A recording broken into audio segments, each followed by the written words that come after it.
Well, ever since I was young, I've got loads of younger cousins, so I've always looked after them. I've always thought, well, I quite enjoy doing this actually. And just throughout my whole school, I said, this is what I want to do. I know this is what I want to do.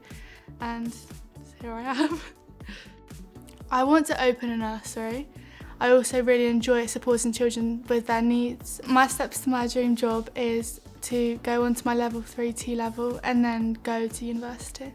I think my foundation level has prepared me for my T-level because it's given me a starting base, and that way I've got the knowledge that I need to know in order to work my way up. The best thing about this course is that you get very hands-on. It's not just work and writing, it's very much practical and actually physically having children to look after. The things I'm doing differently in my maths studies are revising a lot more than what I did in my GCSEs, and when I'm in lesson I'm trying a lot harder. By the end of this course I want to be able to achieve my maths and also be able to have a lot more knowledge than I have now.